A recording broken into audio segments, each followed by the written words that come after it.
Okay, in this part of the lecture, we're going to talk about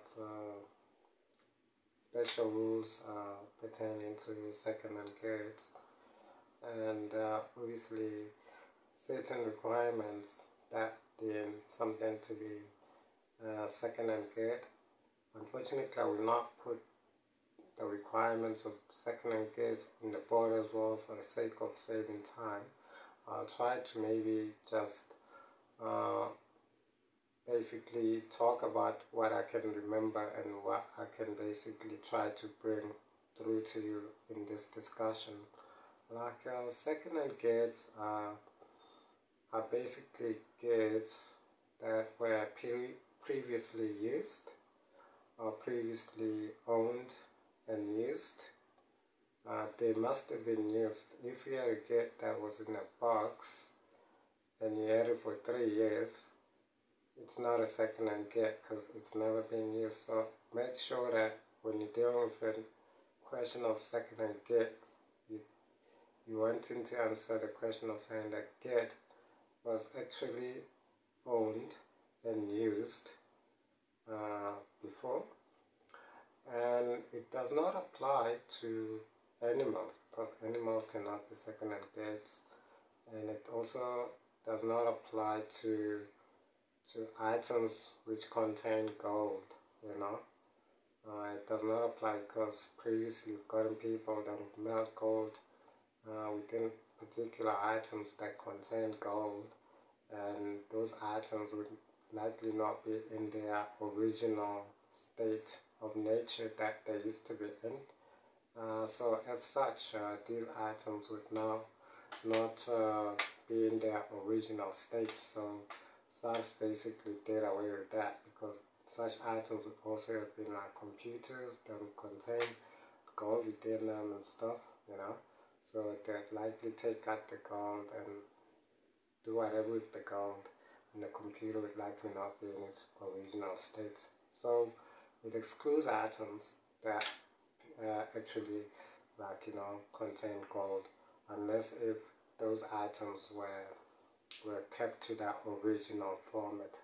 Only then can they be included as part of being a second-hand good, but we still have to go through the requirements. That's just the first requirement. So it must have been used and owned previously, and the seller must be a South African resident, and the seller and the actual good must have been located within South Africa. That goes for the buyer as well. And the actual item, so there was no VAT previously levied within that transaction as well. So these are the 4 unique requirements you must think about. The good was previously used and owned. The seller must be a South African. The seller must be located and the buyer within South Africa. And there must have been no actual VAT levied before. So, and the seller is obviously not a registered VAT vendor. So in this instance, you'd have all the 5 requirements that would make that particular item a second-hand good. So there are obviously characteristics that arise as a result of having to apply the special rules, which we will talk about as well.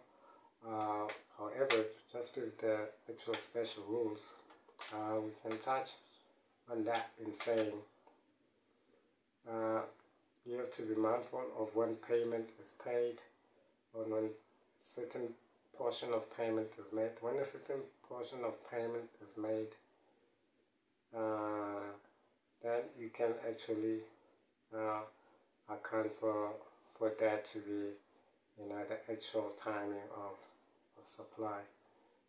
And even if you're in a situation where installments were paid as a result of the payment method, so that would be answering the question of the timing of supply, and the value of supply would So anyway, before we get to the value of supply, because we're talking about special rules here, so before we get to the value of supply, just know that with the timing, if any payment is made, that would constitute it being the time of supply. And even if it was in the form of an installment, for instance. So when there was 3-part installments to a particular transaction and one installment was made, so it would be, the timing would be basically based to the extent of the actual payment. So maybe I should rephrase that in saying that timing is basically to the extent of payment. That would be answering the timing part. So if one installment was made and there were supposed to be 3 installments in any given particular transaction, or in that form of contract that you have entered into so far as the payments concerning to the second-hand gate, so you'd recognize the actual time of supply to the extent of payment, and the actual value of supply would be based on the value of the value of supply would be based on the actual the lesser of the cost of the actual asset, the open market value as well. So we're just trying to not put too much on the whiteboard. We're just basically trying to drill pointers that would likely be very familiar to your knowledge span without really wasting too much time. So that's what we really have to be mindful of so far as second-hand goods, which we'll likely touch on in a moment. So again, timing of supply is to the extent of payment. Value of supply is based on the lesser of or lower of open market value or the actual cost price of the actual asset. So just keep that in mind, and that's basically where we are in terms of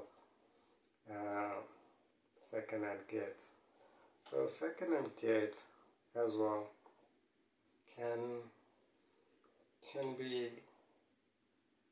easily interact with a question that could give rise to transfer duty. And just remember that with second-hand goods, in terms of recognizing the actual timing of supply, that would be applicable for movable goods, whereas for fixed property, it has its own unique principles, which we'll also get into. So be very aware of these fine interactions that are also likely to happen if we're talking about second-hand goods. And again, you always need to be thinking about the second-hand good that I'm basically thinking I'm in. Is this second-hand being sold by somebody who is a non-vendor? Is it being sold by somebody who is a vendor? Am I a vendor? So is somebody's, that's selling you an item which you think is second-hand, but whereas it's not second-hand. There are very fine lines, So you can also find yourself coming into a discussion of transfer duties when we're dealing with second-hand goods. That would be in relation to fixed property, of course. So it's a very fine line. However, as we've entered the fixed property part as well, you also need to be mindful as to when the timing is. So timing of fixed property would be when transfer duties are effected or when transfer duty is effective. That has its own principles, because we need to look at fixed property in isolation from second-hand goods that are movable goods, because it's 2 different dimensions of second-hand goods. whereas fixed property has its own unique way of accounting for fixed property. So when transfer duties have been effected, or when transfer takes place, then that would be the time of supply, and the value of supply in terms of that being second and gate. We'll get into that as well, but like just to basically make you aware of the interactions that are likely to arise between second and gate in the form of goods and in the form of fixed property as well. It's a very unique topic in its own right as well, and we'll delve more into it as we will likely just put forward certain pointers on the whiteboard just to try ourselves and basically even to deal with a particular scenario that would likely challenge us in having to see if we understand principles that we've been tested within. Alright then.